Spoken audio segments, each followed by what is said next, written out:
بسم اللہ الرحمن الرحیم الحمد للہ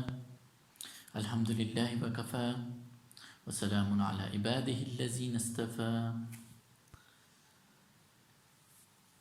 اما بعد جاء فی القرآن الکریم فمن اتقى واصلح فلا خوف علیہم ولا هم يحزنون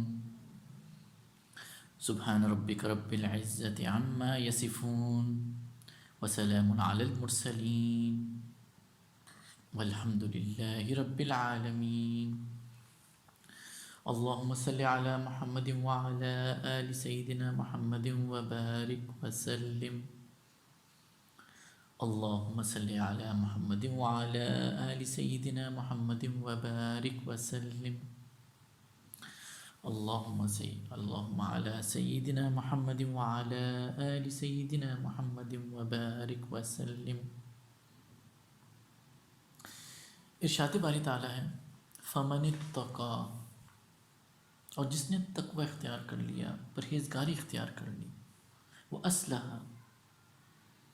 اور اپنی اصلاح کر لی، فلا خوف علیہم ولا هم یحزنون،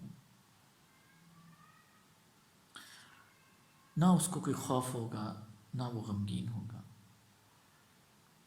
اس آیت مبارکہ میں اللہ تعالیٰ نے اعلان کر دیا جو تقوی اختیار کرے گا، جو پرہیزگاری اختیار کرے گا، نہ اسے خوف ہوگا نہ اسے غم ہوگا۔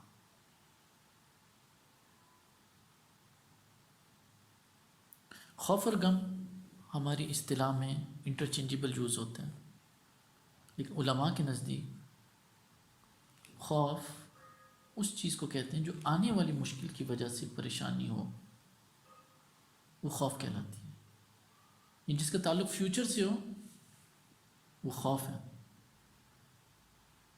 اور غم پیچھے آئی ہوئی مشکل، پاسٹ میں آئی ہوئی مشکل، اس مشکل کا اثر آپ کے دل پہ رہتا ہے، اس کا غم آپ پہ رہتا ہے۔ تو خوف اور غم دو علیحدہ اصطلاحات ہیں۔ خوف آنے والی زندگی کا ہوتا ہے اور غم گزری ہوئی زندگی کا ہوتا ہے۔ مفسرین نے لکھا ہے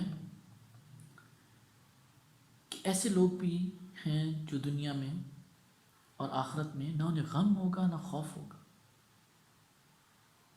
نہ دنیا میں نہ آخرت میں۔ آخرت میں 100% نہیں ہوگا، تو دنیا میں جس کو غم اور خوف نہیں ہوگا اس کی دنیا ہی جنت ہے۔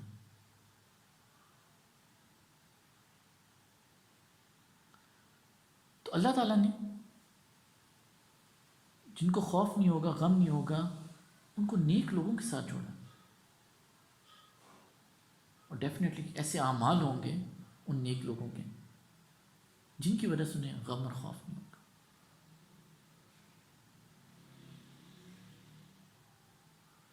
اور ان نیک لوگوں کا اللہ تعالیٰ نے وعدہ کر رکھا ہے،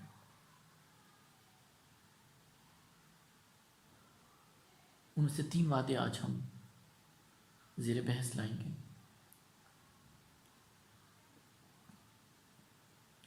جو لوگ نہ غم ہوگا نہ خوف ہوگا، ایسے لوگوں کی زندگی میں نیکی استقامت کے ساتھ ہوتی ہے۔ ایک ان کی علامت کیا ہے؟ نیکی استقامت کے ساتھ۔ قرآن کریم میں ہے ان الذین قالوا ربنا اللہ ثم استقاموا،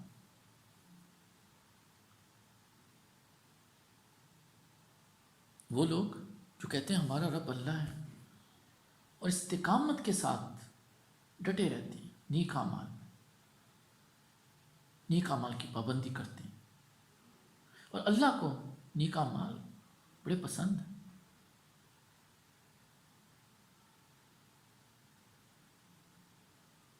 اور نیکی کرنا آج کے دور میں کوئی آسان کام بھی نہیں ہے۔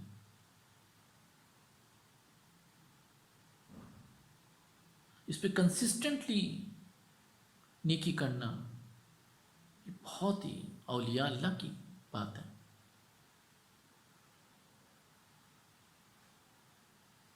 ایک حدیث مبارکہ ہے، رسول اکرم صلی اللہ علیہ وسلم سے پوچھا گیا احب الاعمال الی اللہ، اللہ کو کون سے کام بڑے پسند ہیں؟ تو نبی اکرم صلی اللہ علیہ وسلم کا جواب کیا تھا؟ ادومھا وان قل،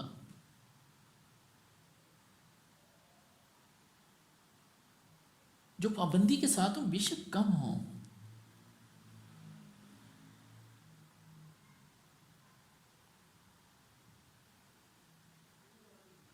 کنسسٹنسی جو ہے وہ زیادہ ویلیوبل چیز ہے نیک اعمال میں۔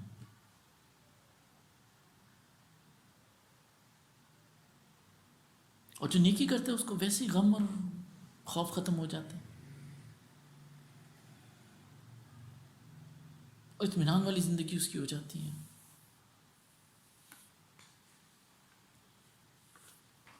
ایک اور جگہ قرآن میں اللہ تعالیٰ نے فرمایا الا بذکر اللہ تطمئن القلوب،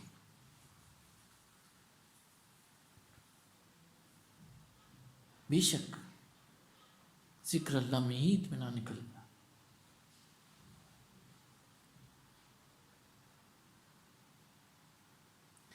آج کے دور میں عبادت کا ماحول اتنا نہیں ہوتا، اکثر لوگ سمجھتے ہیں اور دوسروں کو بھی کہتے ہیں یار اب کن چکروں میں پڑ گئے ہو، یہ اللہ اللہ کرنے شروع ہو گئے ہو، دنیاوی کام تمہارے رک جائیں گے، اور جب فارغ ہو کے پھر اللہ اللہ کر لینا۔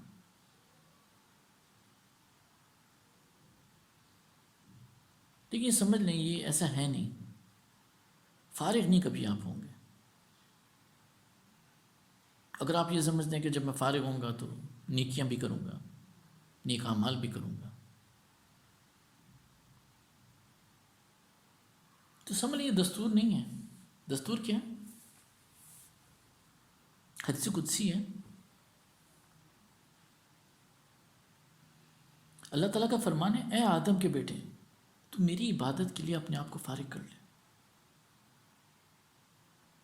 اس کے رسپانس میں کیا ہوگا؟ میں تیرے کو مالداری سے بھر دوں گا، تیری محتاجی کو دور کر دوں گا، اور اگر تو نے ایسا نہ کیا تو تیرے دل کو دنیا کے دندوں سے بھر دوں گا۔ اور اسی جیسی ایک اور حدیث میں اگر تو نے ایسا نہ کیا تیرے دل کو مشغولیت سے بھر دوں گا۔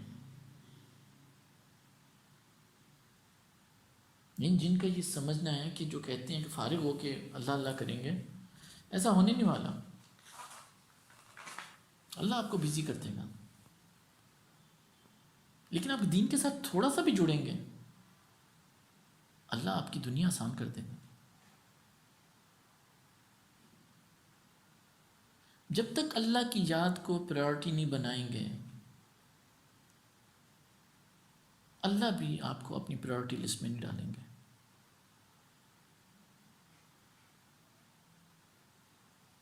تو کامیاب وہ ہیں جو اپنے آپ کو دین کے لیے کچھ نہ کچھ کسی لیول پہ فارغ کر لے، اپنے آپ کو دین کے ساتھ جوڑ لے، پھر وہ کس کیفیت میں پہنچے گا؟ لا خوف علیہم ولا هم یحزنون۔ امام ربانی مجدد الفسانی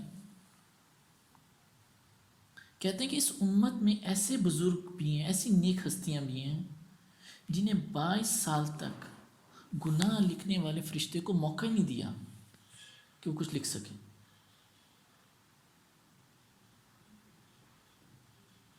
تو جس نے استقامت اعمال میں، نیک اعمال میں استقامت اختیار کر لی، فلا خوف علیہم ولا هم یحزنون۔ اس امت کے ایک بڑے بزرگ حضرت امام زین العابدین بڑے اللہ والے تھے، ان کا تعلق حضرت علی کے خاندان سے بھی ہے۔ وقت کے بادشاہ نے ایک مسئلے میں انہیں بلایا اور کہا کہ آپ نا جو میں بات کہہ رہا ہوں اس پہ آپ فتویٰ دے دیں اور میری رائے کو بتا دیں۔ تو انہوں نے کہا اچھا میں اسٹڈی کر لیتا ہوں. تو انہوں نے تحقیق کی اور بادشاہ نے جو حل بتایا تھا وہ شریعت کے عین مطابق نہیں تھا. تو انہوں نے معذرت کر لی کہ میں نہیں ایسا کر سکتا. بادشاہ کو اچھا نہیں لگا. تو بادشاہ نے پھر ایک قاصد کو بھیج دیا اور کہا کہ بادشاہ کہہ رہے ہیں کہ آپ وہ فتویٰ اناؤنس کر دیں. پھر معذرت کر لی. اب بادشاہوں کا مزاج علیحدہ ہوتے ہیں، وہ نہ سننے کے یوز ٹو نہیں ہوتے. تو انہوں نے کہا کہ قید میں ڈال دیں اسے. امام زین العابدین کو قید میں ڈال دیا گیا. اور وہاں پہ پھر ایک بندہ بھیجا کہ آپ بادشاہ کی بات مان لیں اور اس پہ فتویٰ دے دیں. پھر معذرت کر دی. اتنی کنسسٹنسی. اب بادشاہ نے کہا میں نے اسے قتل تو کرنا ہی ہے، تو کیوں نہ میں ایسے قتل کروں کہ یہ عبرتناک بنے اور میری رعایا بھی آئندہ سے نہ کرنے کو 1000 دفعہ سوچے.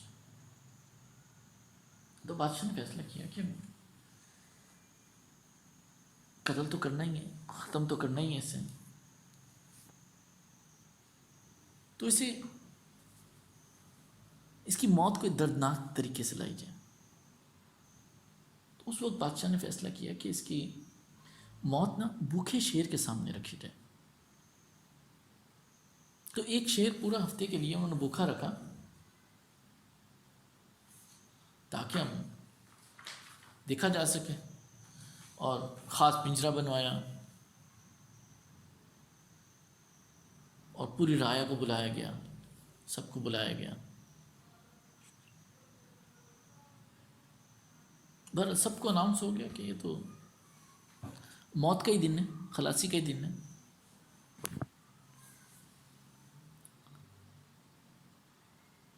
تو امام زین العابدین کو اس کیج میں جب ڈالا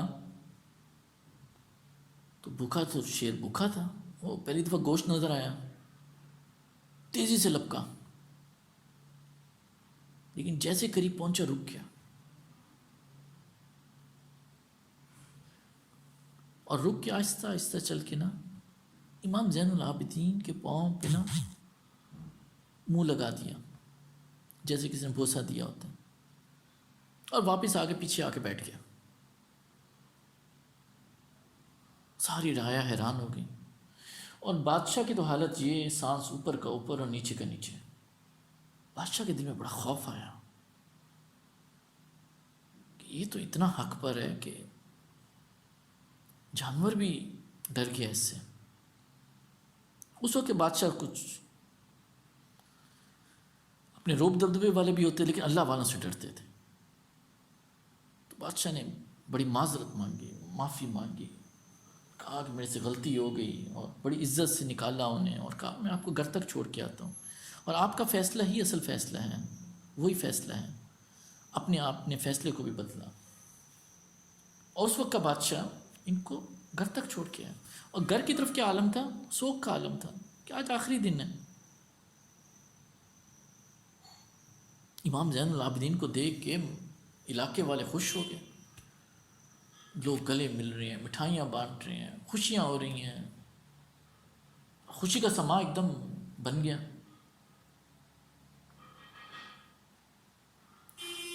اور سب نے خوشی کی. اب جب دن پورا ہو گیا، امام زین العابدین کی بیوی پوچھتی ہے اچھا مٹھائی وٹھائی تو بٹ گئی، بیوی تو بیوی ہوتی ہے، یہ تو بتاؤ کہ جب شیر سامنے آیا تھا تمہارے کیا جذبات تھے؟ سچ سچ بتانا. اب امام زین العابدین کہتے ہیں جب شیر میرے سامنے آیا میں یہ سوچا اس نے کھانا تو ہے مجھے، لیکن کیا اس کا جو جوٹھا ہے، اس کا لعاب ہے، وہ حلال بھی ہے کہ حرام ہے؟ یعنی مجھے حلال جانور کھائے گا یا حرام جانور کھائے گا؟ تو تو میرے ذہن میں تو یہی تھا. تو اتنی سخت کیفیت میں بھی لا خوف علیہم ولا هم یحزنون، کوئی خوف نہیں، کوئی فکر نہیں. نہ دنیا سے، نہ دولت سے، نہ گھر آباد کرنے سے، نہ دنیا سے، نہ دولت سے، نہ گھر آباد کرنے سے تسلی دل کو ہوتی ہے خدا کو یاد کرنے سے. جس کو استقامت نصیب ہو گئی، اچھی زندگی نصیب ہو گئی، سکون والی زندگی نصیب ہو گئی. یہ قرآنی فیصلہ ہے. جب استقامت نصیب ہو جائے گی، سکون والی زندگی بھی مل جائے گی. تو جن کی زندگی میں استقامت ہے ان کو اللہ کی طرف سے خوشخبری ہے، لا خوف علیہم ولا هم یحزنون، اور جنت کے بھی حقدار ہیں. ایک اور علامت لا خوف علیہم ولا هم یحزنون، ان لوگوں میں بھی ایسی کیفیت ملتی ہے جو اللہ کے راستے میں خوب خرچ کرتے ہیں، دن رات خرچ کرتے ہیں، چھپ کے اعلانیہ طور پہ خرچ کرتے ہیں. اللہ تعالیٰ نے ان کے بارے میں قرآن میں کہہ دیا، الذین ينفقون اموالهم باللیل والنہار سرا وعلانیۃ فلہم اجر عند ربہم ولا خوف علیہم ولا هم یحزنون. جو خرچ کرنے میں دریغ نہیں کرتے ہیں، خرچ کرنے میں سوچتے نہیں ہیں، ان کا دینے والا ہاتھ ہوتا ہے.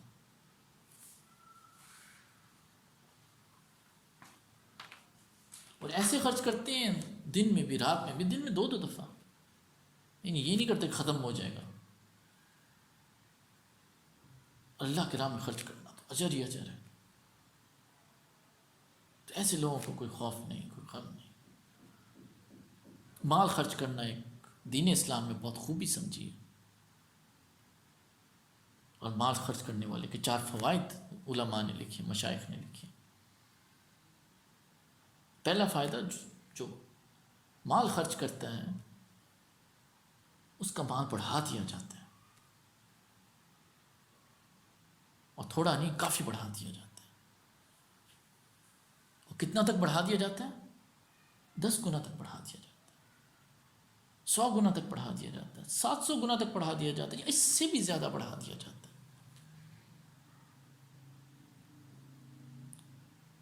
تو اس سے بڑی کوئی انویسٹمنٹ ہو نہیں سکتی دنیا میں. جس کا خرچ کرنے والا ہاتھ بن جاتا ہے اسے مزہ آ رہا ہوتا ہے، اسے اللہ دیتا بھی جاتا ہے، وہ خرچ بھی کرتا جاتا ہے.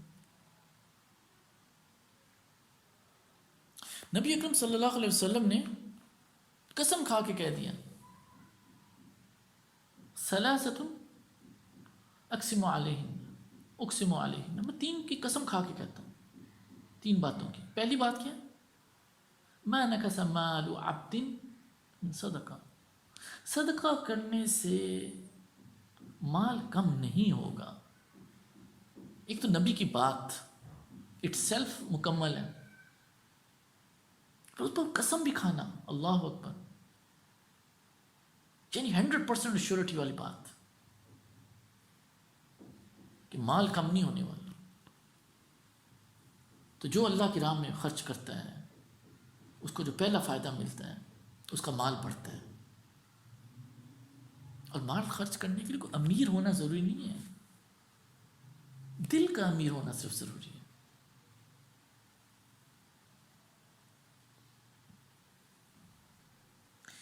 ایک غزوہ کا واقعہ، نبی اکرم صلی اللہ علیہ وسلم نے جنگ کا اعلان کیا اور کہا کہ جو کچھ ہے لے آئیں تاکہ جنگ کی تیاری کی جا سکے. تو سب نے حصہ ڈالا، حضرت عمر نے بھی ڈالا، حضرت ابو بکر صدیق نے بھی ڈالا. اور ایک صحابی جو بالکل کچھ نہیں تھا، اس کے پاس حقیقتاً کچھ نہیں تھا لیکن دل بہت تھا،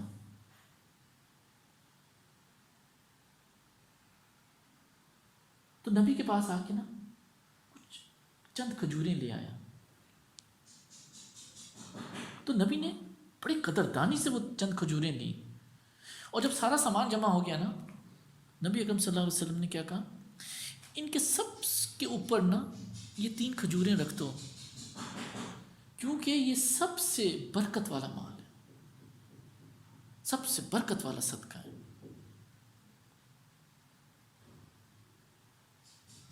صدقہ کرنے کے لیے مال کی ضرورت نہیں ہے، دل کی ضرورت ہے۔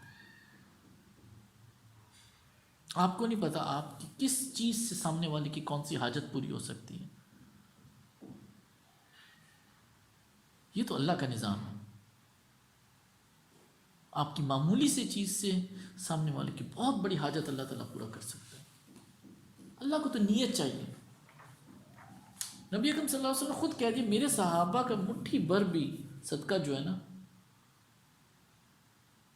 احد کے پہاڑ سے بھی زیادہ قیمتی ہے۔ عقل تو یہ کہتی ہے کہ جب بندہ صدقہ کرتا ہے تو مال کم ہوتا ہے۔ 100 روپے کا آپ صدقہ، 100 روپے آپ کے پاس ہوں، 50 روپے صدقہ کرتے ہیں تو 50 روپے رہ جاتے ہیں، بڑھتا کیسے؟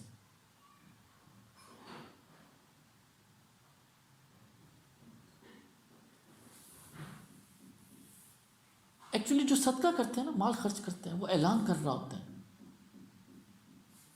مجھے اس مال سے محبت نہیں ہے، تو اللہ رب العزت اس پہ مال نچھاور کرنا شروع ہو جاتا ہے۔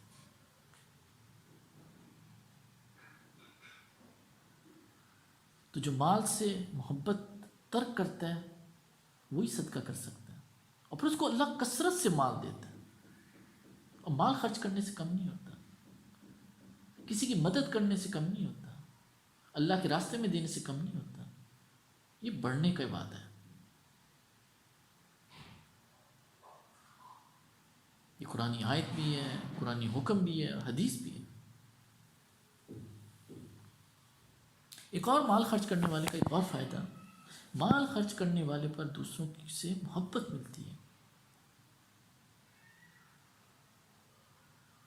اور مال خرچ کرنے سے حقیقتاً دلوں میں محبت آتی ہے۔ نبی اکرم صلی اللہ علیہ وسلم نے خود کہہ دیا تحادو تحابو، آپس میں ہدیہ دیا کرو، محبتیں بڑھتی ہیں۔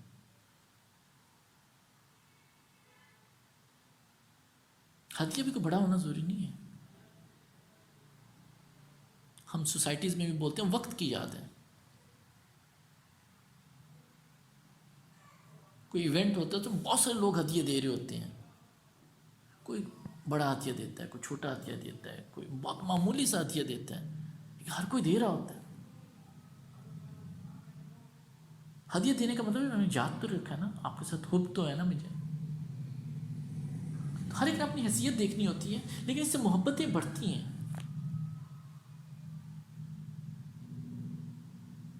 تو آپس میں ہدیے دینے چاہیے۔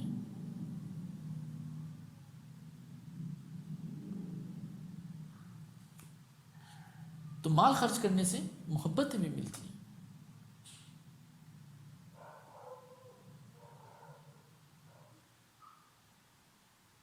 اور محبتوں میں ایک یہ بھی تقاضا ہے کہ انسان جس محبت کا اظہار کرتا ہے دوسرا اس سے زیادہ اس محبت کا اظہار کرتا ہے۔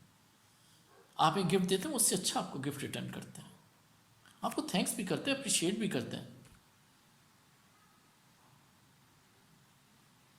آلدو ہر ایک کو گفٹ کی ضرورت بھی نہیں ہوتی، معاشرے میں بہت سارے لوگ ہیں جو ٹھیک ٹھاک ویل آف ہیں،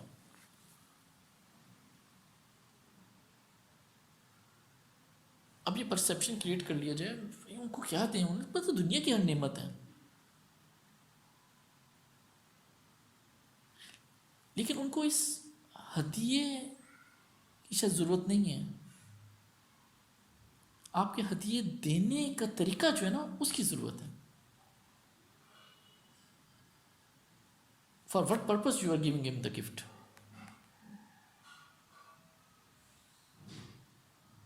وہ جس آپ نیت اور قدردانی سے دیں گے نا اس نیت اور قدردانی سے وہ وصول بھی کرے گا۔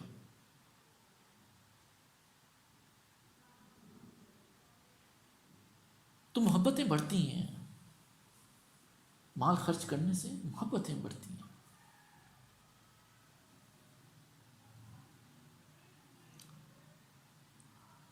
مال خرچ کرنے سے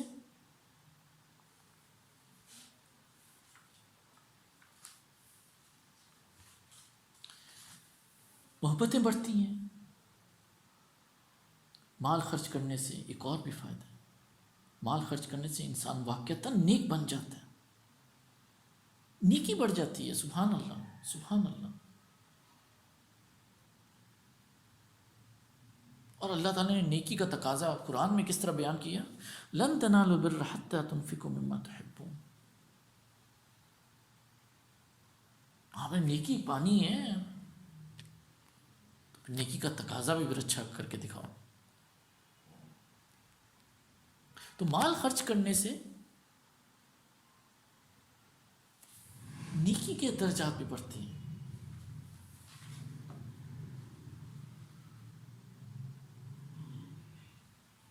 تو جو مال خرچ کرتا ہے اس کا مال بھی بڑھتا ہے، جو مال خرچ کرتا ہے اس سے دوست بھی بڑھتے ہیں. جو مال خرچ کرتا ہے واقعتاً نیک انسان بھی ہے اور نیکی بڑھتی ہے. اور یہ کوئی کم چیز نہیں ہے، بہت بڑی چیز ہے. اللہ تعالیٰ نے خود کہہ دیا تم ہرگز اس بلائی کو نہیں پہنچ سکتے جب تک وہ چیز اللہ کے راہ میں خرچ کرو جو بڑی محبوب ہے. It's a big challenge. قیمتی چیز دینی ہے، پھر قیمتی نیکی ملے گی، قیمتی درجہ ملے گا.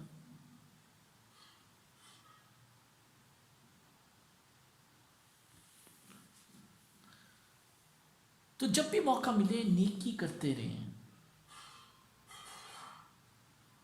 خرچ بھی کرتے رہیں.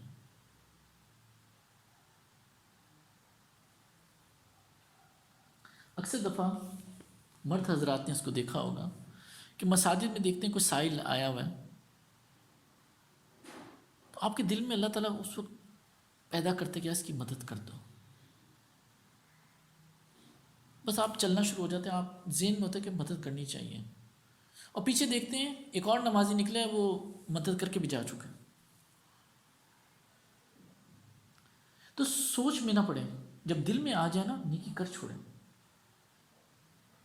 وہ جو نیکی نا دل میں آ جائے وہ قیمتی نیکی ہے.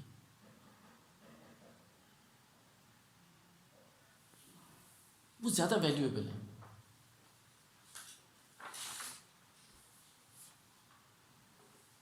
بنی اسرائیل ایک قوم، بنی اسرائیل کی قوم کا ایک بڑا نیک آدمی تھا.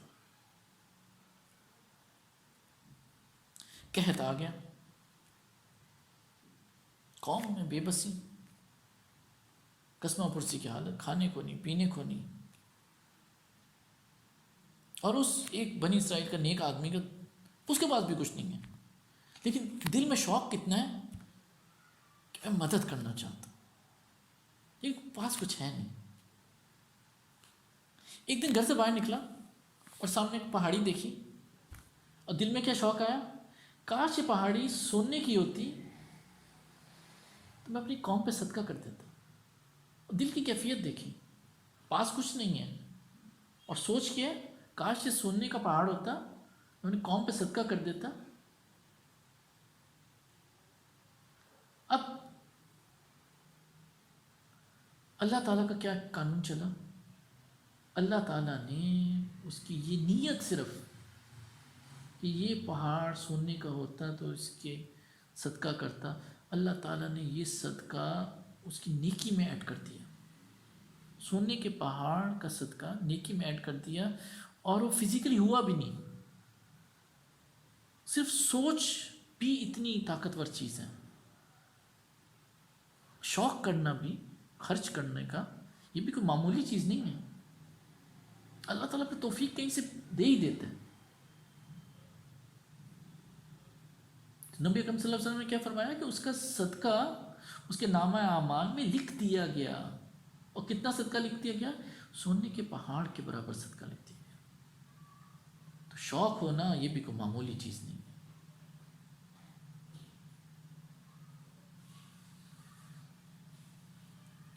علماء نے ایک عجیب بات لکھی ہے، بخل کرنے والا جتنی مرضی کتابیں پڑھ لے، جتنے مرضی سجدے کر لے، نیکی نہیں پا سکتا. نیکی کا معیار نہیں اللہ تعالیٰ دے گا. تو نیکی کا معیار اسے ملے گا جو صدقہ کرنے کا جذبہ بھی رکھتا، قربانی بھی دینے کا جذبہ رکھتا. لن تنالوا البر حتی تنفقوا مما تحبون. اپنے آپ کو نہ دیکھ لے، سامنے والے کو دیکھنے والا بن جائے. تو ایسے لوگوں کے لیے فلا خوف علیہم ولا هم یحزنون.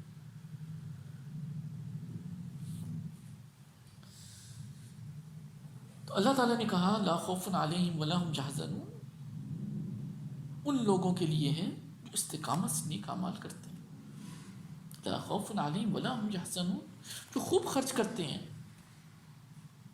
لا خوف علیہم ولا هم یحزنون کہ تیسری چیز وہ لوگ ہیں فمن اتقى واصلح جس میں اصلاح کی فکر پڑ گئی.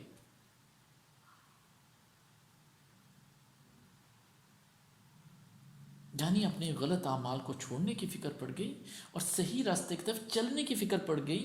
یہ کوئی فکر عام فکر نہیں ہے.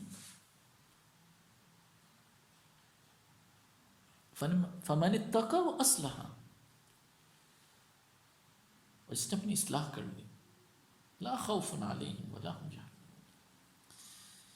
انسان کی مثال ایک درخت کی طرح ہے. اس کے اوپر جتنا بھی پھل لگتا ہے نا اسے بھاری نہیں لگتا درخت کو. تو عجیب بات ہے کہ انسان کے ساتھ جتنی غلطیاں بھی ہوتی ہیں نا اسے بھاری نہیں لگتی، محسوس ہی نہیں ہوتا. ان غلطیوں کو کیری کر رہا ہوتا ہے.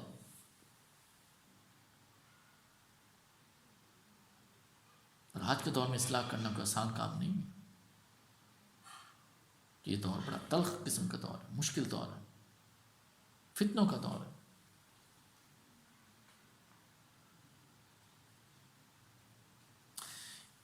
امام احمد بن حنبل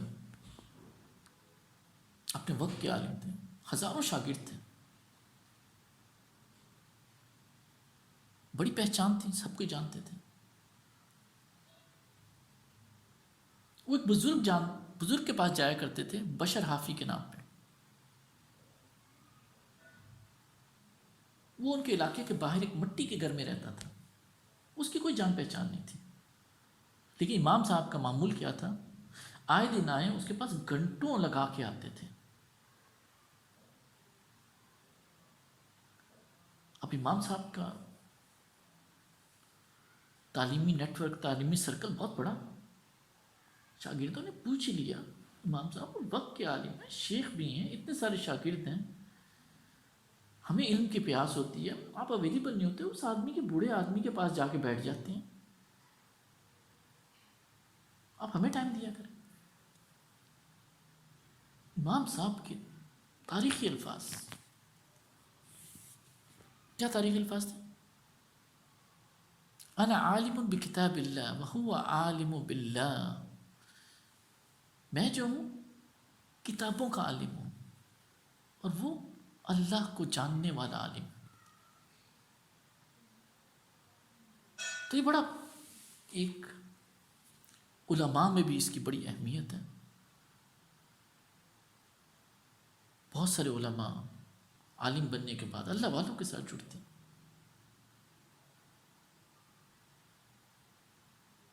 اس کی وجہ کیا ہے؟ یہ علم تو ظاہری علم ہے، اللہ والوں کے پاس باطنی علم ہوتا ہے.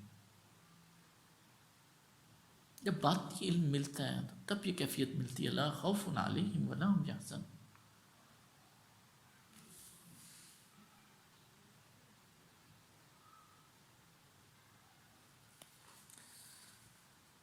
حضرت اقدس اشرف علی تھانوی صاحب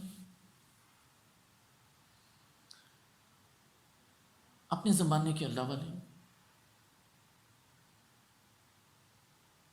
ان کے پاس حضرت قاری طیب جو کہ وہ بھی دارالعلوم کے صدر تھے، بڑے بزرگ بھی تھے، اللہ نے بہت مال بھی دیا ہوا تھا، عہدہ بھی بہت تھا، اتنی اچھی ان کی پوزیشن تھی جس وقت ہندوستان کے پرائم منسٹر سے ملنا چاہے وہ مل سکتے تھے. ایک دن حضرت اقدس اشرف علی تھانوی صاحب کے پاس حاضر ہوئے ان کی خانقاہ میں اور کہتے ہیں اللہ نے مجھے بہت مال بھی دیا اور عہدہ بھی دیا ہے، کبھی کبھی محسوس ہوتا ہے عجب و تکبر والی کیفیت محسوس ہوتی ہے. آپ کے پاس آئیں کوئی وظیفہ بتا دیں.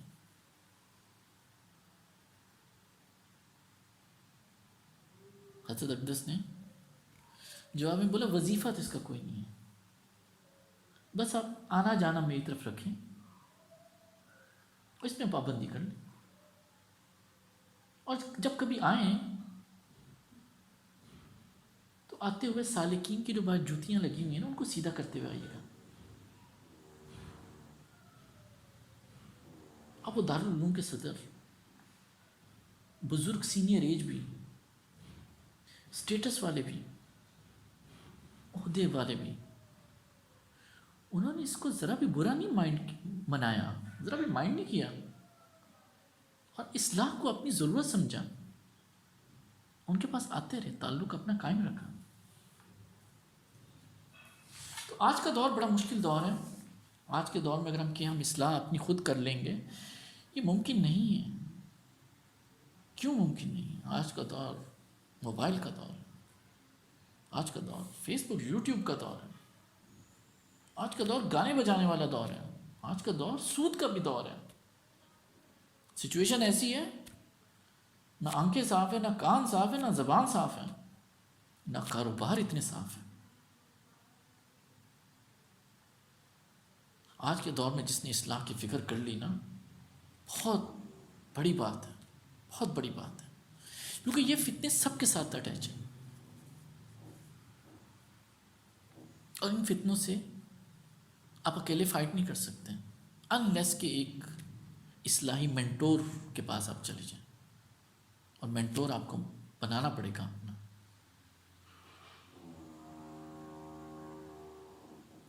تو اس امت کا بھی تقاضا رہے، طریقہ کار یہی رہا ہے کہ اصلاح کے لیے لوگ اللہ والوں کے پاس جاتے تھے، شیوخ کے پاس جاتے تھے، اور مقصد علم حاصل کرنا نہیں تھا، مقصد باطنی اصلاح کرنا تھا. اور آج کے دور میں اگر دیکھا جائے تو یہ تو فتنوں کا انبار ہے اس وقت.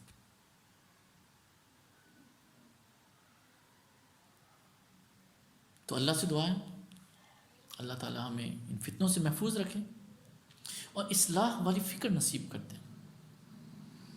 یہ فکر کو معمولی نہیں ہے. فلا خوف علیہم ولا هم یحزنون، قرآنی فیصلہ ہے. جس نے اصلاح کر لی وہ تو اعلیٰ درجے میں ہے، لا خوف علیہم ولا هم یحزنون. جس نے اصلاح کی فکر بھی کر لی نا، وہ بھی کوئی معمولی بات نہیں ہے.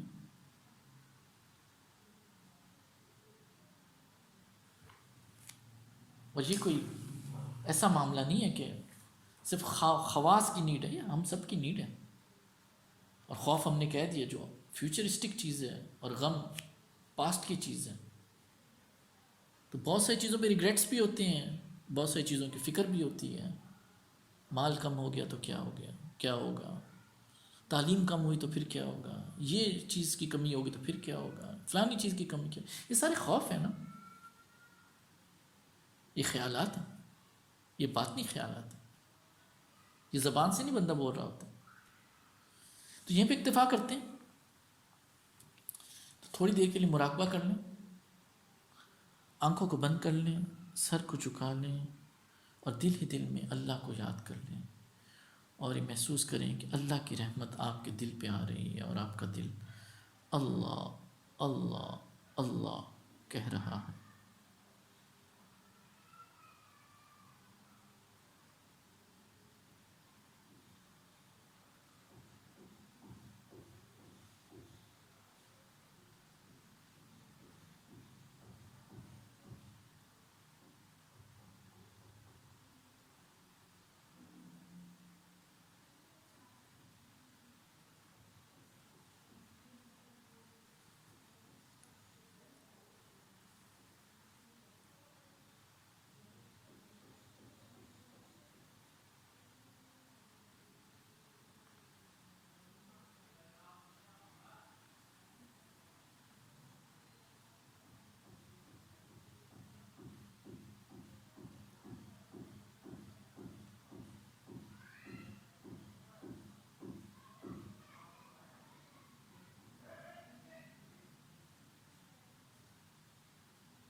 لا الہ الا اللہ محمد رسول اللہ. دعا کر لیجیے گا. سبحان رب العلی الوہاب اللہم صلی علی سیدنا محمد وعلی آل سیدنا محمد وبارک وسلم.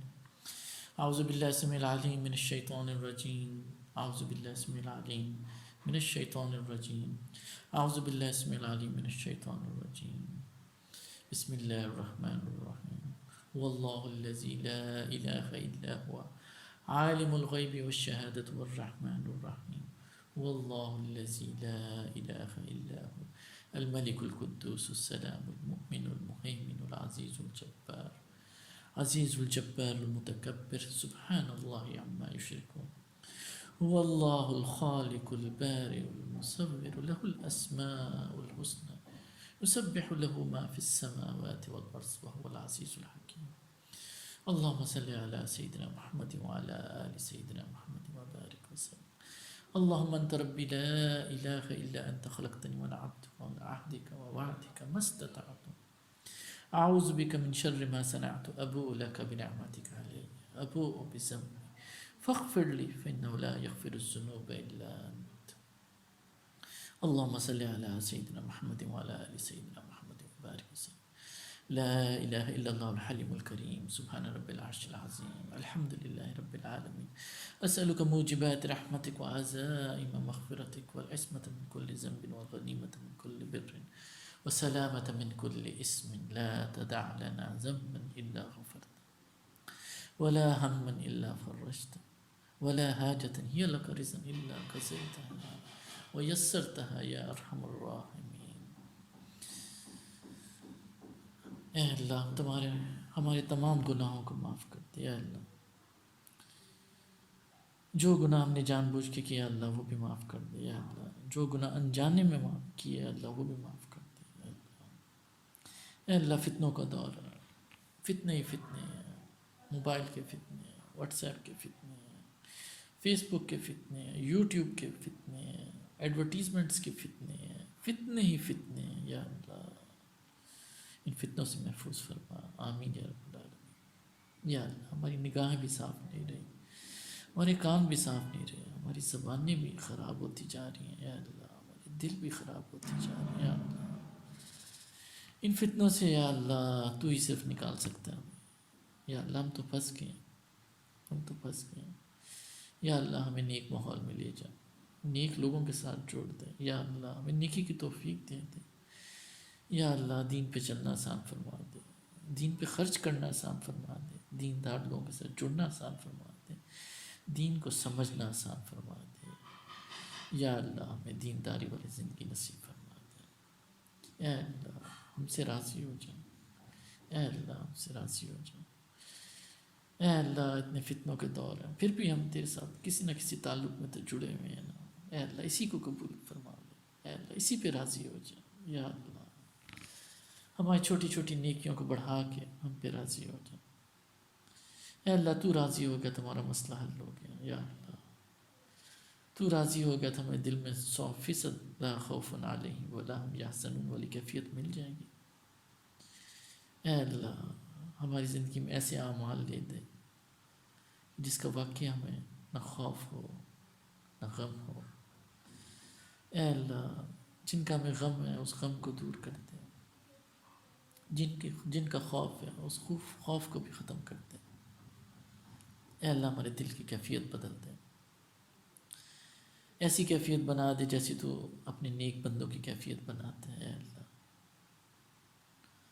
اے اللہ بڑے گناہ گار ہیں, بڑے سیاہ کار ہیں,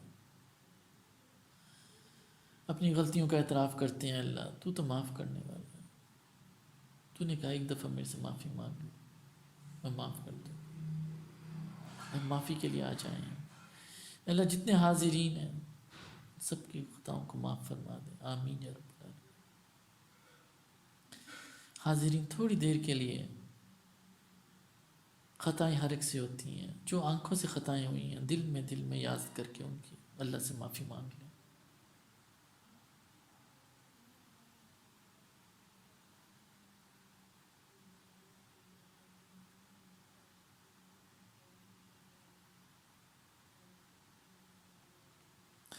جو خطائیں زبان نے کی ہیں اللہ وہ بھی ہماری معاف کر دے، آمین۔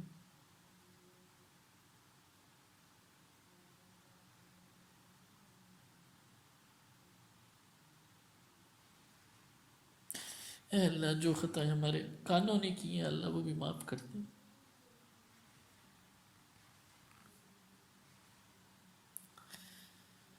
اے اللہ ہمارے جو دل کے فتنے ہیں یا اللہ وہ بھی معاف کر دے۔ اے اللہ شیطان کے وسوسے اور دل کے وسوسے یا اللہ ان سب سے محفوظ فرما۔ اے اللہ ہمیں نیکی کی توفیق عطا فرما، نیک لوگوں کے ساتھ جڑنے والا بنا لے۔ اے اللہ حاضرین میں جن جن کی جو جائز حاجات ہیں یا اللہ احسن طریقے سے پورا کر دے۔ اے اللہ ہمارے تینوں حرم کی حفاظت فرما۔ اے اللہ ہمارے تینوں حرم کی حفاظت فرما۔ یا اللہ فلسطین کی نصرت فرما، دشمنوں کو ہزیمت دے یا اللہ، دشمنوں کو دفع دور کر دے یا اللہ، ان کو اپنے فتنوں میں پھنسا دے یا اللہ۔ یا اللہ فلسطین کو دوبارہ آزاد کر دے یا اللہ، اور ہم سب کو وہاں کی حاضری بھی نصیب فرما، نماز بھی نصیب فرما۔ اے اللہ اپنے دونوں حرم میں بھی بار بار بلا۔ اے اللہ ہمیں نیکوں کے ساتھ آنا جانا نصیب فرما۔ وصلی اللہ علی خیر خلقہ محمد وعلی آلہ وصحبہ اجمعین برحمتک یا ارحم الراحمین، آمین۔